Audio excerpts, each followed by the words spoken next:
But I want to circle back to this idea that you've put out, which I think we could extrapolate to a lot of human history, actually, that we've had one tax revolt after another, right? Like the formation of a lot of countries, people trying to escape oppressive taxation or inflation and taxation being the same thing. Yeah.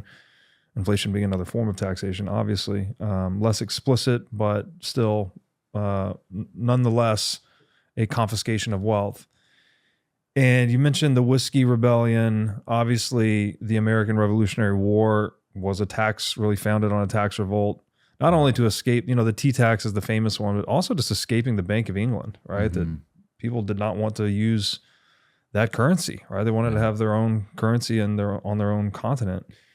That's an interesting framing for what you're saying about gold and Bitcoin being basically identified as the solution to the problem that everyone's trying to solve, because moving your purchasing power into physical gold or Bitcoin in a way is kind of like participating in a tax revolt, right? You're saying, I am opting out of the taxation of inflation, at least. And in the case of Bitcoin, you get some interesting optionality in that you have this hyper concealable, hyper portable asset as well. So if, your explicit taxation situation is bad, then you can more easily move, your purchasing power outside of that jurisdiction. What does that mean? I mean, so if humans have been revolting against taxation for all, it's a very defining feature of humanity, I think.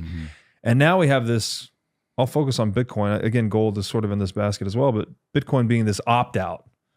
It's like you can opt out with finality from the taxation of inflation. Do you see that?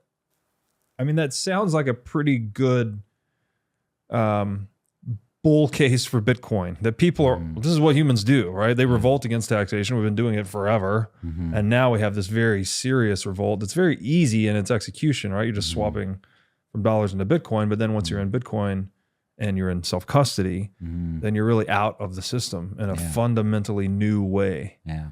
How does that land for you? Well, I mean, that's powerful. I mean, that's a revolution. I mean, and that scares the powers that be. And I think, we've seen them fighting it, and now we're in danger of them trying to co-opt it as much as they can. Right. And the core of Bitcoin and the ethos of a lot of people still behind the nodes, right? Yeah. Is not to fall into that. But, it's like all of these things that we're looking at today, whether it be a strategic Bitcoin reserve or Bitcoin ETFs or, BlackRock getting its hands on so many coins, like they have their positive attributes for a broader adoption. And then they expose Bitcoin to new people who might not have taken it seriously before. And then they learn about it and then they say, wow, a light bulb goes off. So there's positives to all those things, but there's also extreme risks, right? And so, when I try to think about it and I think, well, what's the right thing? Would it be a good idea for the U.S. to have a strategic reserve or not? And would that be a right thing for price? Maybe, but maybe not for price either. It's interesting when the U.S. depegged from gold, a lot of central banks were like, we better sell our gold because it's no longer a monetary metal. It's no longer got that U.S. government backing.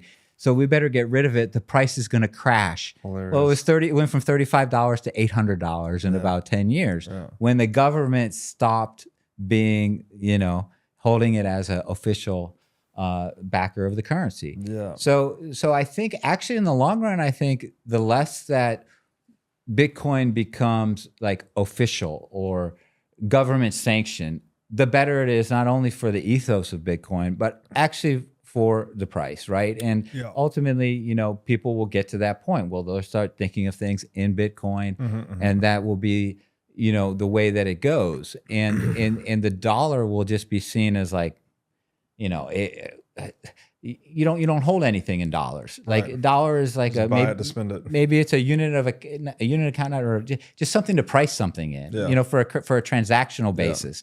And technology is going to enable that, right? So that like you're never going to, like the checking account will become a thing of the past, right? I mean, banks, like they have FedNow. FedNow is basically like an automatic, Fed wire system. Banks don't offer it.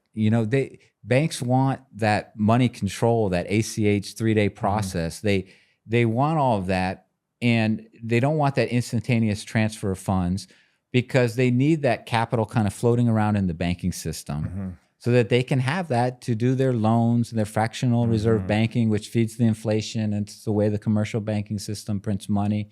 And so pulling money out of the banking system really is what we're ultimately heading to. And whether you want to hold that in Bitcoin or gold, whatever it is, obviously Bitcoin's going to be, for technological reasons, makes a lot more sense than other things.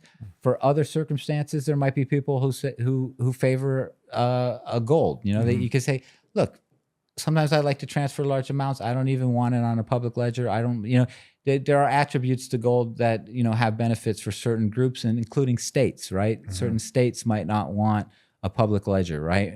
Accounting of what's happening with their neutral reserve asset.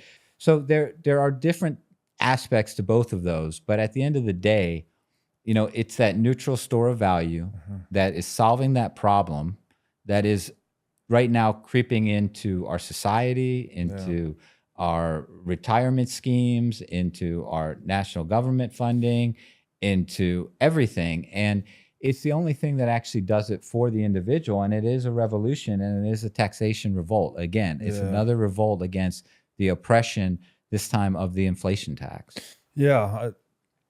I'd never thought of it, or maybe, I've thought of it that way, but maybe not in these explicit terms. And the other benefit, I guess, is that Bitcoin is a very, seemingly so far, at least, knock on wood, very peaceful revolt, right? A lot of these tax revolts, historically, they've led to a lot of bloodshed, conflict, et cetera. Definitely seems like opting out with Bitcoin is much less, it's bloodless, really, so far. And it also, the other interesting thing about that is it starts to fragilize the legacy financial system more and more, right? As more and more purchasing power leaves. And this thing is very indebted, right? There's a lot of, talk about a pyramid scheme. What is global debt to GDP? It's something like 3.5 to 1 right now, right? Or some nonsense number. If you include private and public debt, there's over $350 trillion in debt right now. Right, on a $100 trillion GDP. Now, US GDP is like 20% of GDP, and we're doing 30 trillion. So that'd be like, what, 150 trillion? Or, 150%, so maybe it's 200 sometimes, but and that's not even accounting for like unfunded liabilities in places like Europe and the United States. And once you add in those, and what is the real leverage and the real debt that's out, the real obligations owned, then you are at 300, 400% GDP, and it's out of control. Some unserviceable number, basically. So as more purchasing power leaves, that debt to real asset ratio gets worse and worse and worse, and so the whole thing, the whole house of cards, becomes more and more fragile. And I don't know. I think Bitcoin could be an accelerant to the unwind, right? The unwind that really gold bugs and libertarians have been predicting for decades. Yeah. Thanks for watching. If you enjoyed this episode, click here to find more just like it, and here to find our most recent episode. Also, make sure to like this video to help shine light on the corruption of money, and be sure to subscribe to this channel to stay connected.